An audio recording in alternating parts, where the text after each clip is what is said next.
Jadi makanya kita ini ya Allah, indah. Ro'iyah dibangun, kemudian pertemuan antar ro'iyah disebut musyarakah, melahirkan konsep masyarakat. Kalau membicarakan nasibnya wasyawirhum fil amri, lahir konsep musyawarah. Lu kurang Islam apa? Kerakyatan yang dipimpin oleh hikmah, bahasa Al-Quran, ud'u ila sabili rabbika bil hikmah. Jadi Pancasila itu bahasa Al-Quran, bahasa Islam. Makanya kalau kemudian ada orang merasa ragu dengan Pancasila, ini kenapa? Karena dia tidak mengerti sejarah. Kenapa tidak mengerti sejarah? Karena tidak ikut para ulama pewaris para nabi. Lah kenapa santri tidak pernah goyah? Santri tidak pernah lupa dengan gurunya ziarah gurunya. Akhirnya cinta tanah air terbangun. Orang Cirebon ziarah Demak, ziarah Surabaya. Akhirnya cinta Demak, cinta Surabaya. Suruh ngebom Surabaya, ya nggak berani mau ada makamnya Sunan Ampel. Maka orang yang suka ziarah, yang mampu merawat bangsa dengan konsep cinta tanah air, hubbul waton minal iman. Maka jangan sangsikan Pak Kapolsek, jangan sangsikan, tidak akan pernah tumbuh teroris dari santri Indonesia.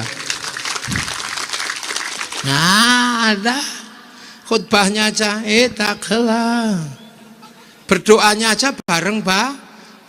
Tapi yang tumbuh biasanya yang berdoa nggak mau lagi bareng-bareng, sendiri-sendiri. Tangannya nggak lagi 10, cuma 1. Wah, ya pasti dari situ. Makanya kebersamaannya harus dihilangkan. Makanya waspada dengan yang namanya gerakan bid'ah. Bid'ah ini bahaya. Kenapa? Memecah sesuatu yang sudah dipersatukan oleh para ulama. Sesuatu dikembalikan kepada asalnya. Di sini ini sudah zamannya bikin dodol. Semua orang tahu dodol itu dari gandum, ada gulanya, ada airnya, digodok. Nah yang baru datang ini belum ngerti kalau itu dari beras, dia bawa beras, dodol sudah matang disiram beras lah, akhirnya nggak bisa dimakan. Semua orang juga tahu ini berasal dari sumur, kopi ini airnya dari sumur. Tapi kan nggak mungkin saya datang disuguhi sumur. Makanya saya cuma lihat, oh ini pasti airnya dari sumur, disuguh pakai kopi. Ya sudah, saya yakin nggak usah nanya ini dari sumur nggak, Quran hadis apa enggak, udah pasti dari sumur. Makanya tapi orang kalau nggak setengah pekok ya cari kopi di dalam sumur, udah ketemu Kang. Ya pastilah dari Quran. Mana nggak ada dari Quran, semua dari Quran. Tiba-tiba di Qurannya mana, dalilnya mana, loh ini pipi itu. Ini sudah dijalankan kok kamu masih tanya hutannya di mana? Ini sudah jadi rumah. Allah itu dulu cuma numbuhkan pohon, tapi manusia kalau mau bikin rumah beda dengan munyuk. Kalau munyuk langsung naik di pohonnya. Tapi kalau manusia bikin bid'ah, bikin gergaji, bikin tukang, sampai bikin rumah. Makanya kalau kamu tidak mau bid'ah dalam urusan kayu, jadi monyet aja. Loh iya, nasi goreng, nasi jamblang itu pasti dari beras pasti dari padi. Saya nggak perlu nanya padinya di mana, apa yang udah saya percaya. Wong itu nasi. Iya, dan manusia butuh bid'ah dalam urusan beras. Kalau Allah cuma numbuhkan padi, bid'ahnya manusia mau bikin beras, karena bikin nasi jamblang, bikin kupat, bikin macam-macam, butuh bid'ah penggilingan padi, butuh bid'ah bikin mangkok, butuh bid'ah bikin soblok, butuh bid'ah bikin kompor. Kalau kamu nggak mau bid'ah dalam urusan nasi, jadilah burung pipit, langsung total dilek, itu aja udah cukup.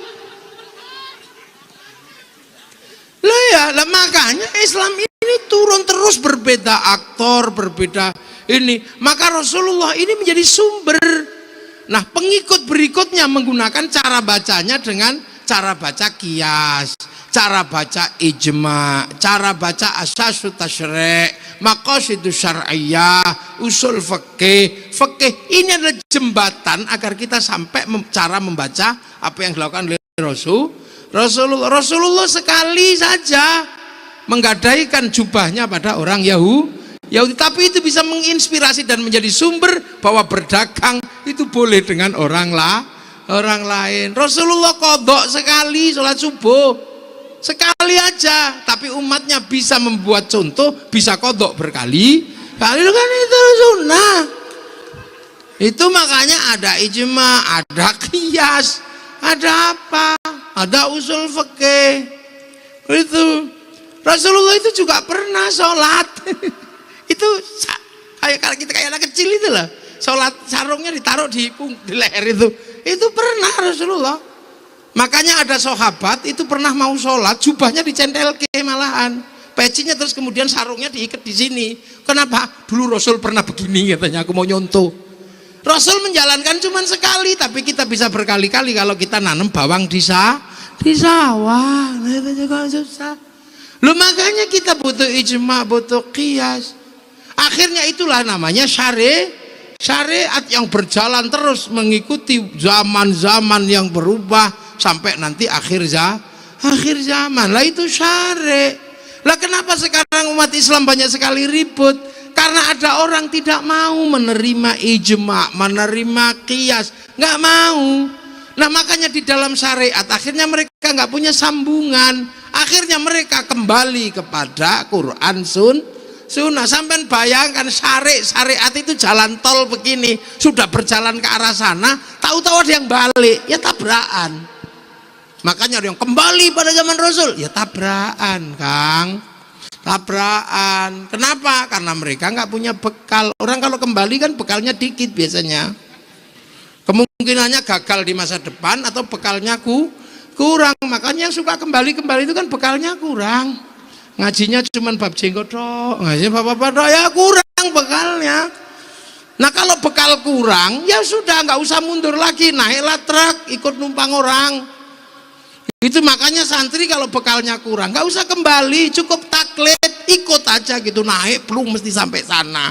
Mereka nggak boleh taklid, makanya mereka mundur kembali, akhirnya tabrakan. Makanya enakan jadi santri, boleh taklid, kurang sangu di tengah jalan boleh gandol truk, lu kan enak. Loh, tepuk tangan sih banter, nggak usah malu, biasa aja. Kalau yang sana karena nggak boleh taklid harus pinter semua, makanya kalau kurang bekal mundur lah lagi. Kalau kita kurang bekal taklid, numpak aja truknya siapa, nyampe tinggal lihat platnya aja. Oh kalau plat K sampai Pati ini kayaknya, plat AB sampai Jogja. Nah kalau gandol ikutlah yang penumpangnya banyak, jangan gandol yang penumpangnya sedikit, larinya cepet tapi gitu, penumpangnya 2, 3 gitu. Sampai diturunkan, kalau nggak punya jenggot turun, nggak cingkrang turun, itulah makanya enak yang naik truk besar, cuman jalannya agak pelan. Makanya NU dan santri truk besar, maka jalannya pelan. Kalau jalan ya mau mabuk semua. Nah yang jalannya banter itu biasanya baru sedikit penumpangnya, kayak loro, banter, mobil sport tapi nabrakan karena kekencengan. Prok lu tabrakan, nabrak sapi, nabrak apa gitu. Loh ini santri itu sederhana aja, nggak usah ribet ya. Pokoknya kalau bekalnya kurang, naik truk gandol aja.